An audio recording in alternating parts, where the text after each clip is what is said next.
Well, Razorback fans, we know that tonight the LSU Tigers come to town, and they only have one conference win against Arkansas. The Razorbacks need to beat them badly tonight. And let's talk about why on today's Locked On Razorbacks podcast.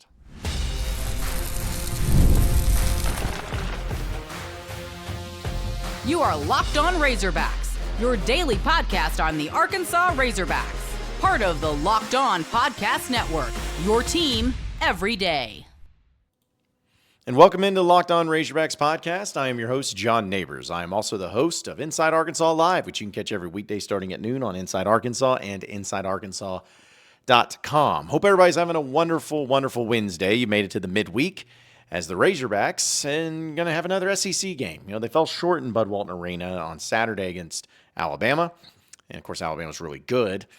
And now you're in a position to where you can really start taking off. You know, if you want to be an NCAA tournament team, you know, right now you're very firmly on the bubble. But if that's what you want to be, if that's what you want to become, if that's what you want to be able to get to that point, then yeah, this is it. This is the time to shine. In Arkansas tonight, at least according to the FanDuel, being favored by 9.5 points. I think actually it's 10.5 points. You know, it's just moved. It opened up at 9.5. Now it's at 10.5. I feel like that's fair. You know, being a team at home like Arkansas and going up against a team like LSU, you should win, especially considering you already lost to them. And I think that's what just burns my biscuits more than anything, folks, is seeing that this matchup, Arkansas sitting at a mere 14-9 overall, 3-7 in conference play, and LSU sitting at 12-11, 1-9 in conference play. 1-9 with that one win being against you, the Razorbacks. Now, I'm not going to be one of those people that sit here and complain about the schedule. I will do that many times. I think Arkansas in football gets the raw end of the deal when it comes to scheduling. I think, and I'm talking about SEC, that is. I think in baseball, sometimes Arkansas gets a bad break. But in basketball, though, folks, Arkansas actually has it pretty good, all things considered. Like the SEC, we know is just insane. It's insanely really good, considering all the things that's going on here, and especially in the fact that you think about the stuff that Arkansas has done and you know been able to accomplish so far with the difficult schedule that they have. You know, they got some games to open up, but it all comes down to those home and homes. You know, you only have 3 of those nowadays. 3 home and homes in SEC play. Your 3 home and homes this year, folks, is LSU, Missouri, and Texas. Now, Missouri's a good team. Much better team than people anticipated. But they're 6-4 in conference play. You play them twice. Texas, 4-8 in conference play. You play them twice. LSU, 1-9. You play them twice. That is about as good as you can ask for when it comes to having 6 games against winnable opponents. You know, there's some people that have to play Auburn twice, or Bama twice, Florida twice, A&M twice. You got pretty lucky with that. So, you know, you can't complain about the schedule. But tonight is a night that I don't even want to think about a possibility of there being a close game. We've been yearning for wins no matter how they come, right? You know, we'll take them however they come. That Georgia game was disgusting, but you won. That Kentucky game was awesome, and you won. The Texas game was really good. Gave up a pretty big lead, but you won. You're going to take the wins no matter how it happens. We know that you played so much better against Alabama. Like, we know all of these things.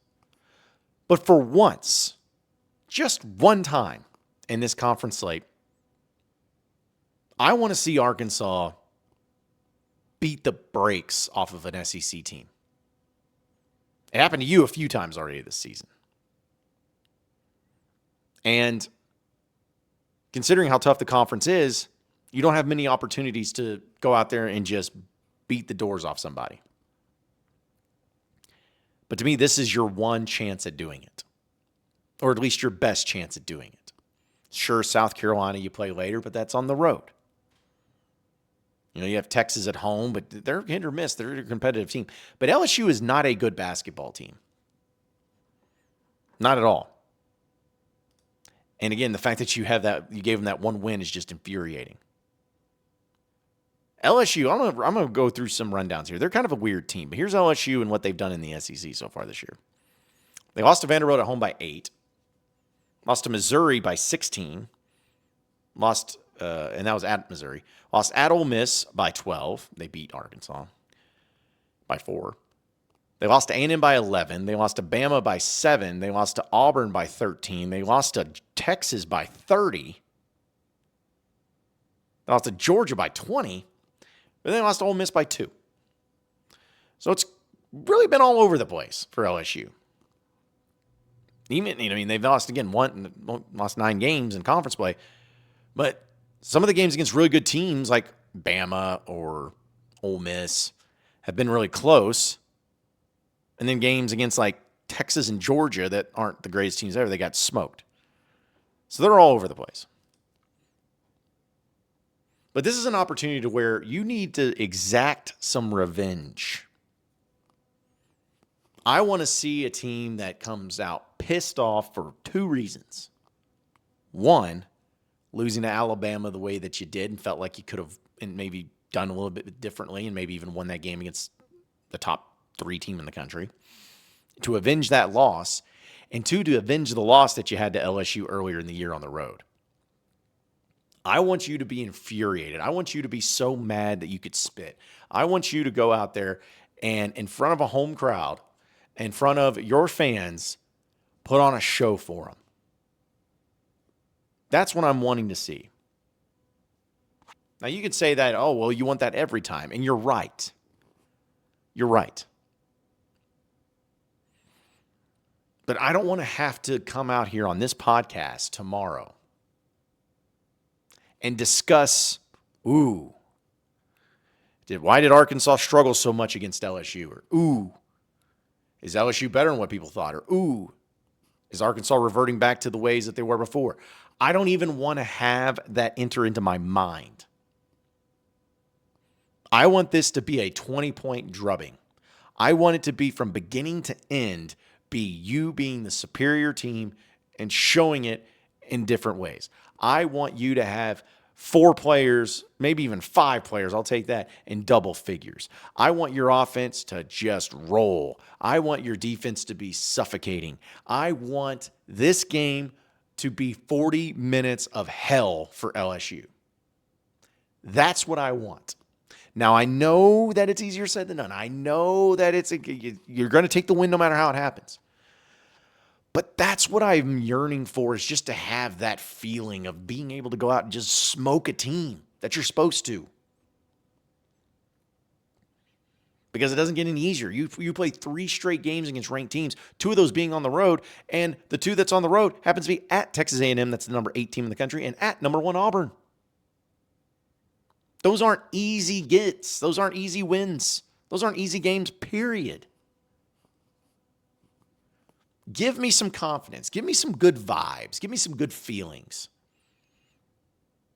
You don't want to lose the game like you did to Alabama, but dadgummit, if you come out and you smoke LSU the way you should, that would put you at winning 3 of your last 4, 4 of your last 6. And your 2 losses coming at 3 points with Oklahoma, which shouldn't have happened, but still 4 points to Bama. Like, that just gives me so much confidence that, hey, maybe you can go into A&M and win. You truly are playing your best basketball. You weren't just getting up for certain opponents. You do well. And also, it would help me be able to really feel that at home you have an advantage. It has not felt that way this year. We know that. There's a great atmosphere there on Saturday for Bama, but you didn't win. Like, I want to see that you actually enjoy playing in front of the home crowd. You get crazy with it. That's what I want to see. So this is a game that I want Arkansas to just be that team. I think a lot of it's going to come down to the motivation that they have. which I think should be high. I mean, there's no reason for it not to be. But like Cal said in, not only many times this year, but in that Razor's Edge documentary on Vice, he kept mentioning how we're a good team. We just haven't figured it out yet. But once we do, our ceiling is through the roof. Like, that's what I want to see. I want to see that you're what you're talking about, Cal. Hey, we're a good team, but we haven't hit our stride. But when we do, watch out. Show me that. Show me that now. Hitting your stride now. Ascending to greatness now. Because if you go out there and you lay an egg and you don't play well, and even if you still win, which again I'll take, but even if you still win by 4 points or you give up a big lead or whatever it is, it's just going to be one of those frustrating things where it's like, show us a game. Give us a full 40 minutes. Because it feels like it would be a reverse back. I don't know. I feel like maybe I'm being too picky here. I'm not even just saying the win's not good enough. They got to go out there and they got to win big. Maybe that's the case. Maybe so. But let's see how it plays out. I really hope I have a good podcast and a fun podcast tomorrow. That's what I'm asking for. Folks, we got to talk about the Arkansas Edge. We have to talk about the Arkansas Edge here in just a second. Something weird's going on, but we'll talk about it here in a second. So stay with us on the Locked On Razorbacks podcast. All right, Razorback fans, I'm here to tell you about Wayfair. After the holiday hustle, there's nothing like giving your home a little TLC. I always find that decluttering and refreshing my space helps me get back into a routine. Whether you're tidying up, clearing out, or just want to give your space a new look to start the year, Wayfair has everything you need, all within your budget. I'm currently looking at furniture with their huge selection and makes it easy to find pieces that fit my style and my budget. And my favorite part is that the free and hassle-free delivery, even for larger items, is there. Wayfair's site, it was so easy to navigate. I found everything I needed in no time.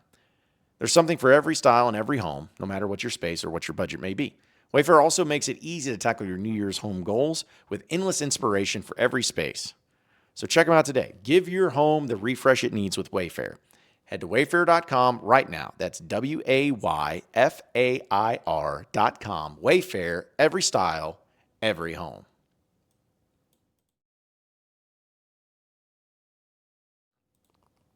All right, so moving on into the next segment of the Locked On Razorbacks podcast.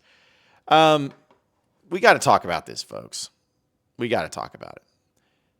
The Arkansas Edge, the collective for Arkansas. You know that I have been very critical of this at times. I have not liked the way it's been handled. I have not liked the way it's looked. I have not liked the way it's been approached. And frankly, I just don't understand why it's never promoted and why it's never talked about. If you're truly trying to get ahead in the NIL game, this is one of those things that you feel like is needed because other schools do have collectives.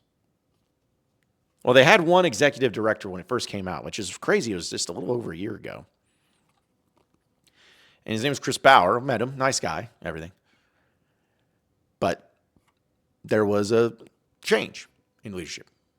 He was no longer the executive director come July. So it didn't even last a full year.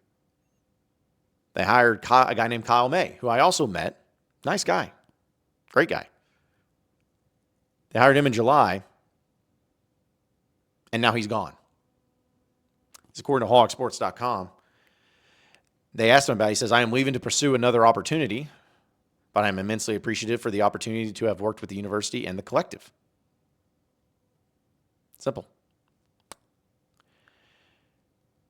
It says Arkansas Edge is an affiliate of the Blueprint Sports Agency that has partnered with several college athletics programs to oversee NIL fundraising.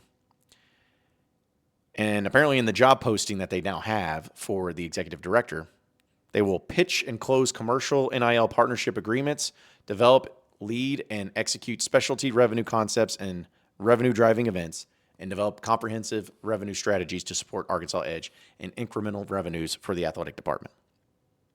The job posting states that a University of Arkansas graduate and or former athlete is preferred, but not required. Oh, boy. I hate so much of what happens and what goes on. I mean, I've been so sick of a lot of things and frustrated with a lot of things from the university. Y'all know this. And so I'm not going to continue to just beat that dead horse. But what a disaster. What an absolutely unmitigated disaster. You got this Arkansas Edge thing where it launched at the right time in the right way. Because for those of you who remember, it launched essentially the day of the Arkansas-Duke basketball game, which Arkansas beat Duke, which happened to also be the same day that Bobby Petrino was rehired. That was the best time to launch it, and they did. And now, it's like gone. It's gone. It has never been promoted. It has never been talked about. I don't think even, like, maybe the university is not proud of it. Maybe they don't trust it. But they signed this partnership with Blueprint Sports. Now, for those of you who are wondering about the Blueprint Sports Agency, they work with a lot of different schools. And when I say a lot of schools, I'm talking about none of them being in the SEC. The only other schools of note that this company works with is Penn State, which, hey, that's pretty good. NC State, Maryland, Arizona, UCLA, and Boston College. Those are the only Power 5, Power 4 teams that they work with. They also have Villanova, UNLV, Lipscomb, Ohio. Like, I'm sorry, but this is just not it. This is not what it needs to be. I know that with Arkansas signing with Blueprint Sports, I believe that they did it in a manner because they got a big buy, a big payout, a few $1 million to sign with them. But considering how awful it's been and how you have the turnover and the lack of promotion and the lack of incentive and the lack of results, it is tragic and how bad it's become and how bad it is. I don't know if this is just a Yurachek thing. I don't know what the contract looks like, but I just don't get it. I don't know what the decision that went into this. I know that there are problems in NIL and in college sports in general when it comes to the pay. I get it. But at some point in time, the things like this have to be called out, folks. Like you hear so much from propaganda networks and people that are in local media that maybe will just go along with it. But I'm sorry, like I can't let something like this stand. I can't just sit back and let this happen and let it just be like, yeah, well, what are you going to do? You don't have something like the collective with Arkansas Edge just go through executive directors getting on their third one in a year. This has been a disaster. And I want to know why and how it got to this point. We'll probably never know. But you can't just sit there and tell me that this is fine. Like, if the U of A and the athletic department is desperate for NIL and they're not getting it from other avenues, then they should be hammering this Arkansas Edge deal. But they're not. Why? Like, that's the question I have. Why? Why would you not be hammering this?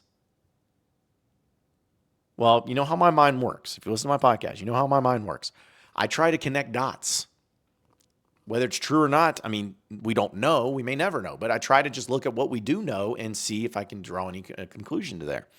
And the only real, a couple of things, but the real theories that I come up with as to why the U of A has not promoted this and done this and all of that is one of two reasons. Either one, they didn't want to do it in the first place, and because of the dislike of collectives and everything, they just let it be on its own fruition and let it fail, be set up for failure because they didn't want to do it in the first. They wanted the money in the first place, but they didn't want to deal with it in the first place.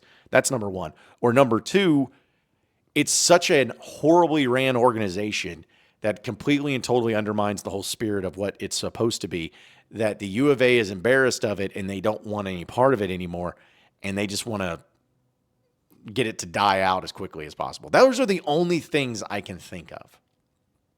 I see so many other schools with their collectives promoting the crap out of it. Just the absolute crap out of it. Because you want to. You want to be able to get more money for NIL because it can lead to a lot more things. But none of them's done that. None of them's come to this point like Arkansas has. Why, though? Like that's what's so baffling to me. And I don't know if we'll ever get the answer.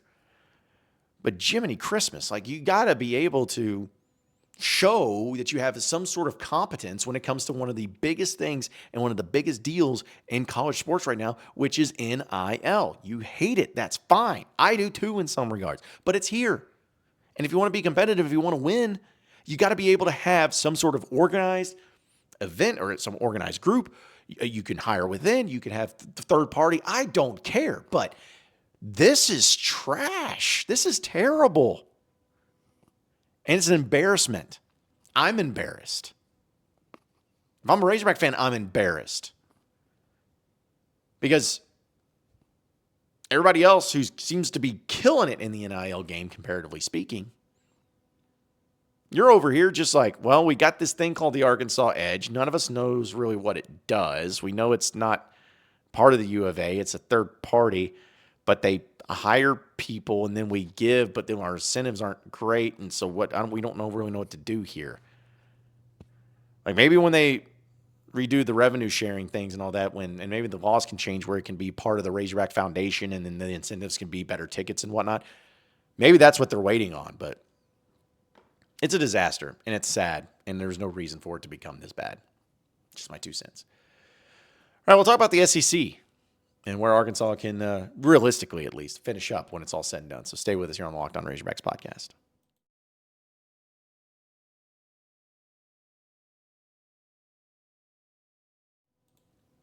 All right, so final segment here on the Locked On Razorbacks podcast. You know, it's amazing how the SEC plays out and how it's been playing out this season. A lot of it doesn't make sense, but it's still fun to talk about. For instance, the SEC play last night. Auburn struggled a little bit with Vanderbilt, but they won 80-68. Bama beat the crap out of Texas there in Texas, 103-80. Florida, they were pulling away pretty heavily there with Mississippi State. It was close at halftime, but they put it to them. 81-68, they won down there in Starkville. And then you got Kentucky, who beat Tennessee for the second time. Something about that matchup, man. Tennessee just has problems with it. And now Tennessee is sitting at 7-5 in conference play. Still, they were number 5 in the country this past week, but Kentucky gets the win there in Rupp. And then Texas A&M beats Georgia. So, there was not really any upsets in the making. There were some close games and whatnot, but it's amazing to see where Arkansas is at, sitting at 3-7. If they win tomorrow night, or tonight, I should say, if they win tonight against LSU, they're going to put them at 4-7. It's not the best ever, but putting them at 4-7 jumps them up to pass Georgia, to pass Texas, to be essentially, what would that make them, 11th in the SEC? Because right now they're 14th. That would jump them to 11th. And if they won one more game, say if they beat A&M, I know it's a long shot, but say if they won one more game, you're talking about jumping from 3-7 to 5-7, which could realistically put you suddenly into a spot of like 8th. 2 wins. You should win tonight, but that A&M game is going to be tough. But say if you won that. Say if you did. Boom. You're up there in the top half of the SEC. That's how close this is right now. And that's why it's so important to take care of business against a team like LSU tonight and be able to, you got to win all of your home games. You got to win your home games. Plain and simple. I know it's easier said than done, and you got some tough teams. But you should beat LSU at home. I think you should beat Missouri at home. Missouri's good, but you should beat them. You beat Texas at home, and you beat Mississippi State at home. Those are the games. You have to beat those. You have to win those games. Because I feel confident you can beat South Carolina on the road. They're the worst team in the SEC. And Vanderbilt, I think you should. No disrespect to Vanderbilt, but I think you should beat them on the road. Now, at Auburn and A&M, but you're in a good spot. You're truly in a good spot. Just don't screw it up. Simple enough, right? Appreciate each and every one of you listening in and watching into the Locked On Razorbacks podcast. Be sure to like and subscribe to the podcast on iTunes or on Google Play. You can also get after me on Twitter at John Nabors Show for any questions, comments, concerns that you may have. We'll keep it going from there. Same podcast time, same podcast channel tomorrow afternoon. Have a great rest of your day, everybody. We'll see you then.